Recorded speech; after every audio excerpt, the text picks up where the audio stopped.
The Rescuers. This is an old Disney movie my kids loved. The Rescue Aid Society was having a meeting. Mice members had come from all over the world. We help anyone, anywhere, they all said. Someone needs our help now, said Chairman Mouse. We found a bottle in the river and there's a note in it. Bernard, the janitor, got the note out. See the note?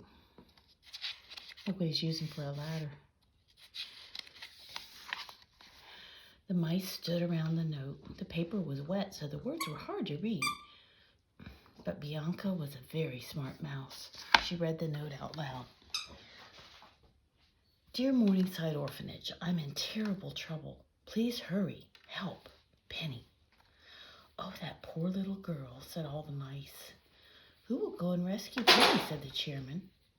I will, said Bianca. You can't go all by yourself, cried the chairman. Bianca thought a moment, and then she said, I'll take Bernard with me. We will make a great team. Bernard was surprised. Gosh, Miss Bianca, he said. Thanks. Bernard and Bianca did not know where Penny was, but they did know where Morningside Orphanage was. They decided to go there. The night was dark and rainy. How could they get inside? At last they found an open window. They stood on the windowsill and peeked into the children's room. All the children were fast asleep. The rescuers crept inside to have a look. Bianca pointed to a closet. Let's look in there, she whispered. Inside the closet, the mice saw a big box full of Penny's things. But they didn't see Rufus the cat sleeping beside the box. Uh-oh. Now we're getting somewhere, said Bernard. At least we know Penny used to live here. The box says Penny's things. Look at all of her things.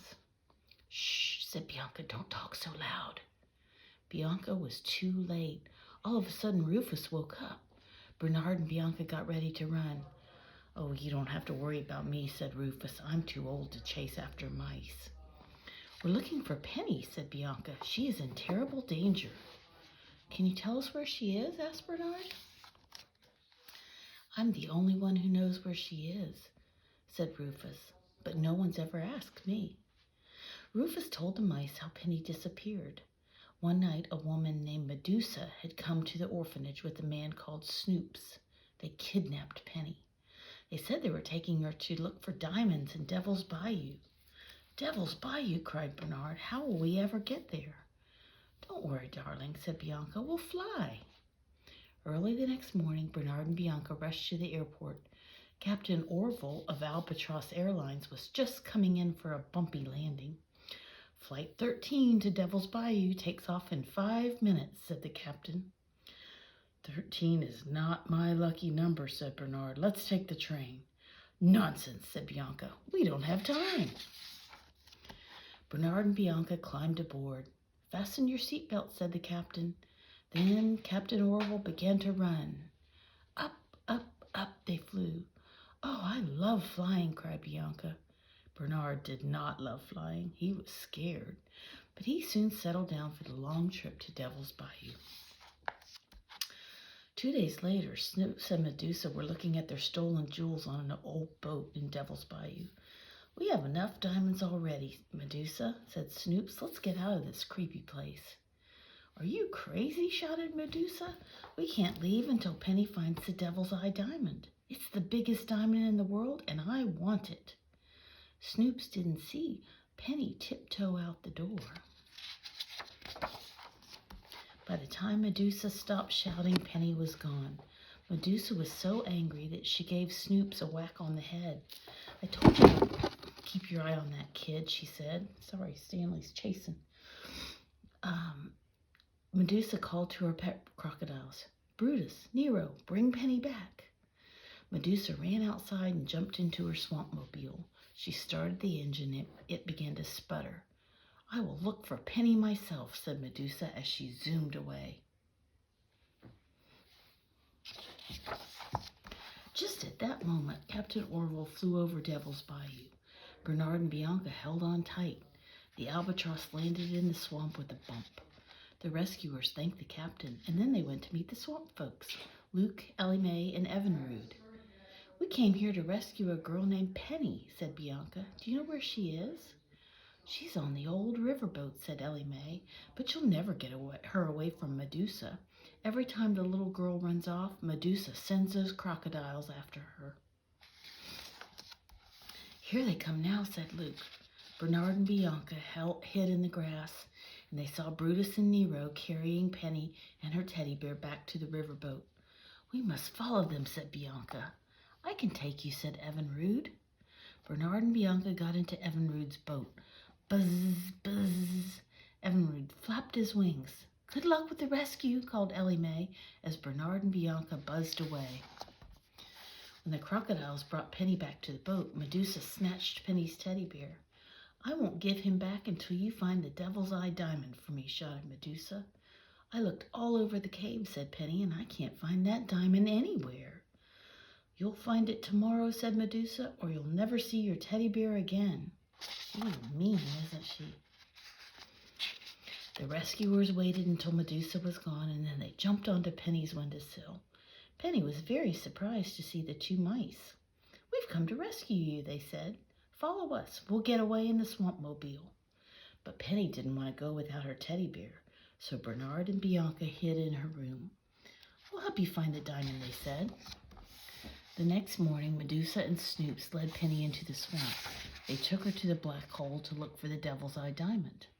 Penny held onto a long rope, and Snoops and Medusa dropped her into the deep hole. But Penny was not afraid. Bernard and Bianca were hiding in her pocket. You see? When they reached the bottom, Penny shined her light all around. This was a pirate's cave. She said, "It's full of diamonds, but Medusa wants the big one." "Well, let's look for it," said Bianca, "and then we can get your teddy bear and go home." Suddenly, Bernard ran into a corner. He saw some old pirate bones, and he saw something big and shiny. "I think I found it," cried Bernard. Penny and Bianca came closer. Bernard had found the devil's eye. It really was the biggest diamond in the world. "Now Medusa will give me my teddy bear," said Penny. Bernard and Bianca hid in Penny's pocket again, and then Penny pulled on the long rope. Snoops pulled Penny up quickly, and as soon as Medusa saw the devil's eye, she grabbed it. "Oh, my beautiful diamond," she said. "Your diamond?" Snoops cried. "Half of that diamond is mine." He tried to look at it. Medusa gave Snoops a hard push. "Get away from me," she shouted. "I'm taking the diamond and the teddy bear, too." Medusa started running toward the boat. The others followed her as fast as they could go.